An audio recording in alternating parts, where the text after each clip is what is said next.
ನಮಸ್ತೆ friends, welcome back to PM stories YouTube channel.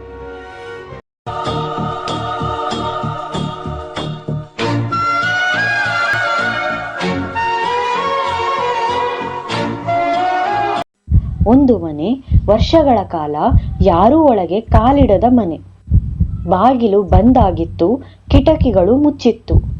ಆದರೆ ಒಳಗಡೆ ಏನೋ ನಿಶ್ಶಬ್ದದ ರಹಸ್ಯ ಮಲಗಿತ್ತು. ಯಾರಿಗೂ ಗೊತ್ತಾಗದ ರೀತಿಯಲ್ಲಿ ಒಂದು ಕುಟುಂಬದ ಕಥೆ ಅಲ್ಲಿ ನಿಧಾನವಾಗಿ ಮಣ್ಣಿನೊಳಗಡೆ ಮರೆಯಾಗಿತ್ತು. ಆದರೆ ಒಂದು ದಿನ ಆ ಮನೆಯ ಬಾಗಿಲು ತೆರೆಯಲ್ಪಟ್ಟಾಗ ಆ ನಿಶ್ಶಬ್ದತೆಯ ಹಿಂದೆ ಅಡಗಿದ್ದ ಸತ್ಯ ಎಲ್ಲರನ್ನೂ ಬೆಚ್ಚಿ ಬೀಳಿಸಿತು. ಆ ಮನೆಯೊಳಗೆ ಏನಿತ್ತು, ಯಾರು ಅಲ್ಲಿ ಇದ್ದರು ಮತ್ತು ಯಾಕೆ ಇಷ್ಟು ವರ್ಷ ಯಾರಿಗೂ ಗೊತ್ತಾಗಲಿಲ್ಲ? ಪೊಲೀಸರು ಒಳಗೆ ಹೋದಾಗ ಅವರು ಕಂಡ ದೃಶ್ಯ ಅವರ ಜೀವನದಲ್ಲೇ ಮರೆಯಲಾಗದಂಥದ್ದು. ಒಂದೇ ಮನೆಯೊಳಗೆ 5 ಮೂಳೆಗಳ ಶವ. ಹೌದು, ಒಂದೇ ಕುಟುಂಬದ ಎಲ್ಲ ಸದಸ್ಯರು ಮನೆಯ ಬಾಗಿಲು 2019ರಿಂದ ಬಂದಾಗಿತ್ತು. ಆದರೆ ಒಳಗಡೆ ಇತ್ತು ಮೌನ ಮತ್ತು ಮರಣದ ವಾಸನೆ. ಅವರು ನಿವೃತ್ತ ಸರ್ಕಾರಿ ಎಂಜಿನಿಯರ್, ಅವರ ಪತ್ನಿ, 2 ಮಕ್ಕಳು ಮತ್ತು ಮಗಳು. ಅವರು ಶಾಂತವಾಗಿ ಎಲ್ಲರಿಂದ ದೂರವಾಗಿ ಬದುಕುತ್ತಿದ್ದರು.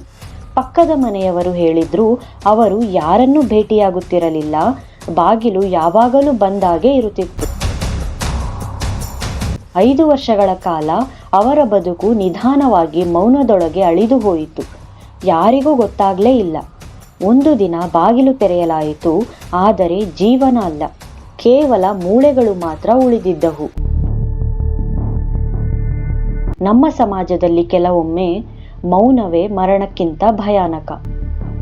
ಪೊಲೀಸರು ಪ್ರಾರಂಭದಲ್ಲಿ ಇದು ಕೊಲೆನಾ ಅಥವಾ ಆತ್ಮಹತ್ಯೆನಾ ಎಂದು ಅನುಮಾನಿಸಿದರು. ಒಂದು ಕನ್ನಡದಲ್ಲಿ ಬರೆದ ನೋಟ್ ಸಿಕ್ಕಿತು. ನಮ್ಮ ಬದುಕಿಗೆ ಅರ್ಥ ಇಲ್ಲ ಎಂದು ಬರೆಯಲಾಗಿತ್ತು. ಆದರೆ ಅದನ್ನು ಯಾರು ಬರೆದರು ಎಂಬುದು ಸ್ಪಷ್ಟವಿಲ್ಲ. ಫೋರೆನ್ಸಿಕ್ ವರದಿ ಹೇಳಿತು, ಮೂಳೆಗಳಲ್ಲಿ ಫ್ರ್ಯಾಕ್ಚರ್ ಇರಲಿಲ್ಲ, ಆದರೆ ಅವರ ದೇಹದ ತುಂಡುಗಳಲ್ಲಿ ಸ್ಲೀಪಿಂಗ್ ಪಿಲ್ಸ್ನ ಅಂಶ ಪತ್ತೆಯಾಯಿತು. ಮತ್ತೆ ಕಿಚನ್ ಯುಟೆನ್ಸಿಲ್ಸ್ಗಳಲ್ಲಿ ಸೈನೈಡ್ ಟ್ರೇಸಸ್ ಕೂಡ ಇದ್ದವು. ಇದು ಸಹಜ ಮರಣವೋ ಅಥವಾ ಯಾರಾದರೂ ಬಲವಂತಪಡಿಸಿದ ಸಾವೋ?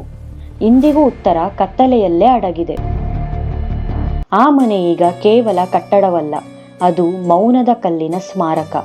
ಒಬ್ಬೊಬ್ಬರು ತಮ್ಮ ಬದುಕಿನಲ್ಲಿ ಒಂಟಿಯಾಗುತ್ತಾ ಹೋಗುತ್ತಾರೆ, ಆದರೆ ಯಾರಿಗೂ ಅವರ ನೋವು ಕಾಣುವುದೇ ಇಲ್ಲ. ಈ ಸ್ಟೋರಿ ಕೇವಲ ಒಂದು ಮನೆಯದ್ದು ಅಲ್ಲ, ಇದು ಸಾವಿರಾರು ಮನಸ್ಸಿನ ನಿಶ್ಶಬ್ದ ನೋವಿನ ಪ್ರತಿರೂಪ.